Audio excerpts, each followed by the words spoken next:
Happiness is defined as a state of mind that consists of joy, contentment, and other positive emotions. But did you know there are different stages of happiness? Joining me live to explain more is our friend, Dr. Frieda Birnbaum. Always happy to see you. Double with me. So I'm very happy. Aw, so sweet. Okay, talk to us. What's this U curve of happiness? Yes, that's interesting. You know, it's stages of ages that keeps going. And that means that up to the age of 30, you're actually very happy, believe it or not. You're supposed to be. Then it keeps going down. That's the U. Up You become jaded. and down until 60. And then it goes up again. And that's when you're extremely happy, believe it or not. So you have a lot to look forward to, especially somebody your age. Perhaps could that be because retirement's on the horizon, new adventures? You know, let's look at this. You know, we're always waiting for retirement. How about retiring while we're young? True. And having I love everything that we idea. want at the same time? You know, my son used to say to me, when I retire, I'm going to have a house, and a backyard, a lake, and then I'm going to paint. And I said, why can't you do that now? You know, why can't we? Such a great influence. Yeah. Perspective, right? Talk Perspective. to us, Dr. Birnbaum, about how happiness defines or impacts our health and well-being. Well, you know, when we're happy, the oxytocin kicks in, and that's a good feeling hormone. And so when we're happy in the beginning of life and we're expecting wonderful things to happen, that goes up, that increases. And then again, when we don't expect, believe it or not, it increases also. Where in reality, we know we're not going to be the president anymore, or Aretha Franklin, or whoever that person, if you could sing before, baby, maybe not. And then we sort of adjust to where we are. We enjoy the little things in life, swimming, hiking, activities, whatever that is. And in the middle of life is when we really work hard to achieve our goals. What's the difference between fluid and crystal intelligence, and what sort of factors does this correlate with happiness? And by the way, Zach, I meant to tell you also that we have something in common with the chimpanzees and the what are they called? Orangutans? How do you pronounce that? I keep mispronouncing that. What is Orangutans. it? Orangutans. Yeah. Thank you. Because they also have these flings of hormone changes, oxytocin as they get older as well. So that's one thing they have in common with us. The one thing we don't have in common as human beings is what we spoke about before, that we do have a consciousness level of trying to achieve. So that's separate. Now, your next question about fluid. Yes. Intelligence. And that's usually younger people who are learning, but older people also who learn really achieve a better cognition skills. So it's really across the board better for everyone. And then as we get older, we crystallize our experiences and we want to give. We enjoy giving, and it helps you actually to live longer because your heart physiologically slows down. And I remember our last segment, you said you like to give so you get to live a long life, for sure. Yeah, some people call that wisdom, right? Wisdom, yes, and kindness. Kindness is your word always. Yes, and both are always free. Yes, you know, the best things in life are free, so they say, as long as you have food and shelter and health. Yes, those and things health. help. Health, certainly. Help. Talk to us about, ways to overcome challenges, with middle age and that happiness. You talk about being happy all the way up until you're 30, and then it sort of, either plateaus or goes down until you reach the age of 60. And I can't help but think a lot of that is due in part because of stress.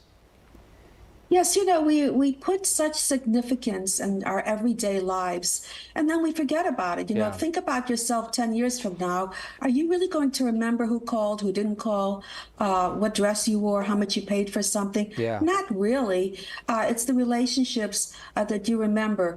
But, you know, the millennials really have it together, they started something for us that is changing the norms, which is they're really not interested in success and stress and fame. They're interested really in having a low-keyed lifestyle. So time is something that is more relevant to them. And what they do with their time, instead of working all the time and trying to get ahead, they have time with their families, they have time for their activities. So that's their biggest assets. And even at work, they change the way they look at work. If they don't like their coworkers, or they don't like their bosses, or even the values that these people have, guess what? They change. Yeah, they're they not change sticking around. jobs Yeah, and yeah. positions, and even positions. If, let's say, you interview people on TV, right? Can you identify with that? Does that sound familiar? Oh, absolutely. Right. So then, guess what? You can go and make your own show. You can do whatever you want. Hint, hint, Zachary. Oh, you're very sweet. You're very whatever kind. that is. So those are some of the factors. But really, when you look at age Yeah. and what age really means today and how to deal with age, it's really much more relevant about your experiences and what you do with your age. So I'm going to ask you a question. Yes, ma'am. What do you feel would be your happiest age? Ooh, that's a really good question. I think, based upon experiences, 20s were great. 30s, I'm mid-30s now, have been even better because you have the knowledge, you have those experiences, plus you're a little more financially stable than what you were in the 20s. Yes. I hear 40s are the best. I don't know. I'm not there yet. What are your thoughts? Well, I can tell you it gets better as you Yeah. get older. It really does. And, you look back and people say, in 10 years. And I'm thinking, are they kidding me? It keeps getting better all the time. But people do say, Yeah. and this has been a research, that every age you're in, you feel that's the best. So if I were to ask you next year, if I'm still talking to you then, if I were still to ask you next year, you would say to me, that's the age that you would want to be in, right at that Yeah. age. So we're sort of wired to define ourselves as the happiest we can be because we don't know what the future is. Yeah. But we should really look at the moment and realize when we look back, we'll see we weren't old, we were in a good place, Yeah, we were right. healthy, we had all our needs met. So we have to really stay with the moment of what reality is Yeah. rather than fear what could be.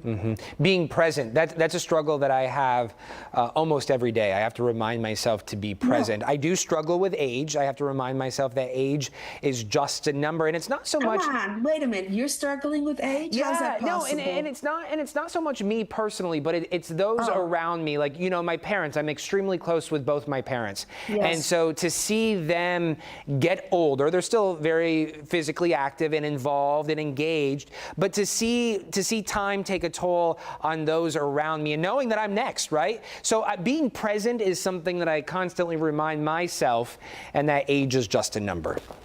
At the end of the day, I write down what I accomplished because, believe me, it's very hard to focus on the moment and what is now. That's why people, when they are older, they don't have those expectations and they can do it. But when you read what you've done, Yeah. and you read where you're going, you say, hey, wait a minute, this is a good idea. Because things come in and we hold on to the negative. And it's very hard to hold on to the positive. But as I said, 10 years from now, the positive is what you're going to remember. So that's really something that we're missing out on right now. And enjoy what you have, enjoy your success, enjoy your friendships, everything that you're doing, control of your life. And as I said, you can always change your mind.